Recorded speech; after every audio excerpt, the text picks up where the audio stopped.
Alvíceras.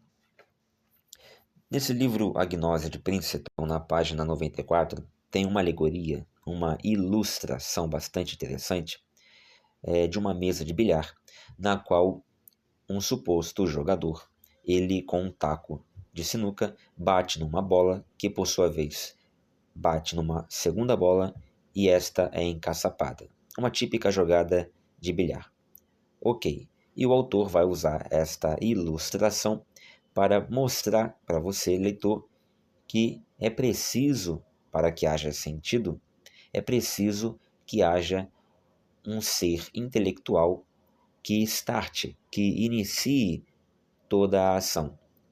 E ele vai dizer que, não obstante tudo pareça muito racionalizado, muito do ponto de vista científico correto, ainda assim existe uma diferença entre algumas coisas que parecem ser e aquelas que de fato são. E essa coisa é o sentido, é a racionalidade que está por trás e que é necessária para que toda série de movimentos aconteça. Então eu vou ler aqui, são 2 parágrafos e depois faremos comentários finais. Abro aspas então para Raymond Heuer. Consideremos uma mesa de bilhar, 2 bolas imóveis e a bola do jogador atingindo a primeira e depois a segunda bola, comunicando-lhes sua quantidade de movimento.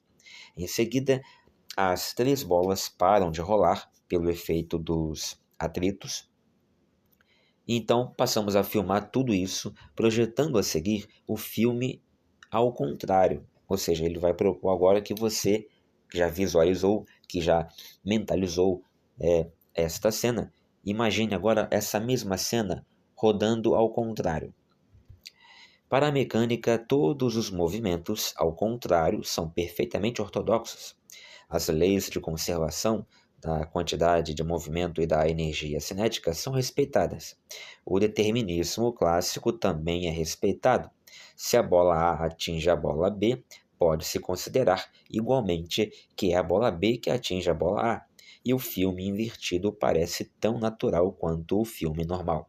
Ele está dizendo aqui que, do ponto de vista da cinética, do ponto de vista da física inteira, se o sujeito bate com o taco numa bola A e essa bola A bate numa bola B, quando você roda o filme ao contrário, é a bola B que bate na A, né? E assim por diante, e não há nenhum problema, não há nenhuma regra da física sendo desrespeitada. Só que existe um detalhe, e é o que ele vai colocar aqui agora. Entretanto, o conjunto do filme invertido parece uma sequência de milagres. As bolas se põem em movimento por convergência milagrosa dos pequenos movimentos de bilhões de moléculas do filtro, ou seja, aquele tecido verde, né, da sinuca. Ou seja, como se essas moléculas da bola e da mesa fizessem a bola se mexer. E, detalhe, não há aqui campo eletromagnético ou qualquer outro campo de energia mencionado, ok?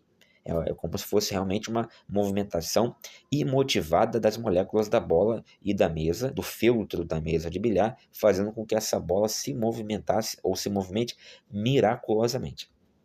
Aí ele continua: seus movimentos terminam, por milagre, no único movimento de uma bola que vem atingir o taco, segurado pelo jogador, cujos músculos se contraem, capitalizando por milagre a energia e enviam um influxo ao cérebro, o qual esquece ou anteconcebe a ideia que ele tinha da tacada a ser dada ao ver a disposição das bolas. O influxo cerebral indo, ele também, no sentido contrário, isto é, da área motora para a área visual. Um esquecimento total sucede a uma premonição miraculosa. Bom, e aí termina a passagem que eu destaco. Então veja que, por que eu estou citando esta passagem, né? Abordando estes parágrafos aqui? É porque esta ilustração, há várias delas no livro A Gnose de Princeton, de Raymond Heuer. Bom, mas esta aqui em específico, citada por Orlando Fedeli, né, ela serve para explicar a necessidade da criação divina, né?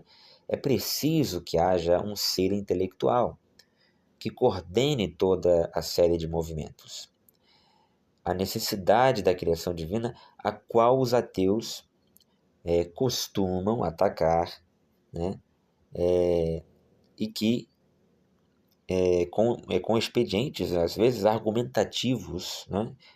Pseudocientíficos, às vezes muito complexos, e isso sempre acontece quando você vai debater, conversar, persuadir, evangelizar uma pessoa geralmente ateia que vem com esse tipo de argumentação científica, dizendo por A mais B vezes C, e aí começa a aduzir argumentos complexos e tal. E o legal dessa ilustração é que ela também ilustra, ela também mostra, desnuda o que acontece exatamente nesses momentos, que você debate com uma pessoa assim, racionalista, existencialista, ao extremo.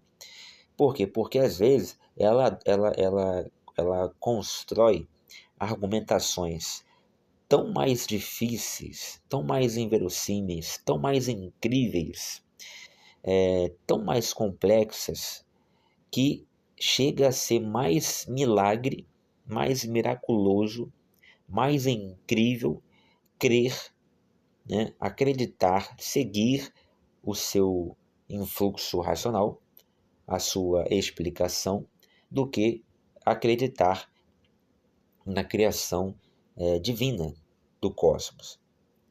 É mais difícil crer que é a bola de sinuca que empurra o taco e o braço de um ser racional, como também não foi crer que não foi o supremo intelecto, o criador, ordenador do cosmos. Ou seja, é mais fácil acreditar que Deus, ou seja, um supremo ser, um intelecto superior, criou tudo o que existe, porque ele tem essa intelectualidade pré-existente necessária, de que fala o Raymond Huyer, do que crer que é a bola que bate na outra bola, que bate no taco, que empurra o braço de um ser intelectual. Ou seja, que o rabo é que abana o cachorro, e não o cachorro que abana o rabo. É mais difícil acreditar nessas explicações fantásticas, míticas, mitológicas, lendárias, chame do que você quiser, porque são tão assim, elas têm uma aparência tão de coisa científica, acadêmica, e que merece profundo respeito e profunda deferência, mas na verdade, quando você vai parar para pensar e examina, é mais difícil, precisa ter mais fé para acreditar que todas as coisas vieram à existência sem um ser pré-existente, intelectual pré-existente, né? Então, veja, até por uma questão de racionalidade, de inteligência, não é só fé não, gente. Não é crer que foi um Deus, um ser intelectual supremo que criou todas as coisas, não é apenas uma atitude, uma ação de alguém que tem fé. É uma atitude antes de alguém que tem inteligência. Acreditar, né, que todas as coisas vieram à existência por uma fantástica coincidência de fatores e autogeração, né, uma autoexplosão de componentes que vieram à existência sem nenhuma explicação satisfatória e que ganharam existência e que ninguém deu essa existência a tais componentes. Ou seja, simplesmente num passe de mágica, sem nenhuma explicação científica ou qualquer coisa assim, tudo vem à existência e depois passa a evoluir, e de evolução após evolução chega até o dia de hoje, do jeito que vemos. É preciso montar uma explicação muito mirabolante e miraculosa para que as pessoas possam acreditar. E quando você monta essa série de teorias miraculosas, né, fantásticas. Ainda assim, você vai concluir, após lê-las, que é preciso ter mais fé, e a palavra não é um exagero, é fé mesmo, é preciso ter fé, mais fé, para acreditar nessas teorias científicas que tentam explicar a criação das coisas, de tudo, todo o cosmos, sem a participação de Deus, do que crer na teoria criacionista, né? Aquela famosa, aquela mesma antiga de Gênesis, né? Enfim, que está lá em Gênesis e também em outros mitos religiosos, até de outras religiões. Então veja, é por isso que eu citei aqui essa passagem, essa alegoria, essa ilustração dada por Raymond Huer em sua Gnose de Princeton, porque de um lado temos aqueles que acreditam que aqueles que veem o filme, né, da maneira correta, ou seja, não rodando ao contrário, e que acreditam que vem, que acreditam que é um ser inteligente, que de posse de um taco de bilhar bate numa bola, que por sua vez vai bater em outras, e até assim a série de movimentos segue o seu curso até que as bolas sejam caçapadas.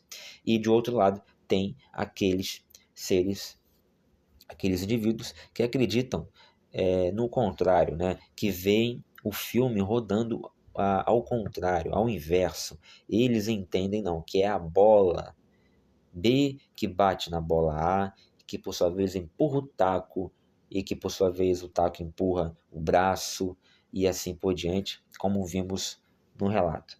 Então, veja que a primeira classe de pessoas, ela me parece muito mais inteligente do que a segunda.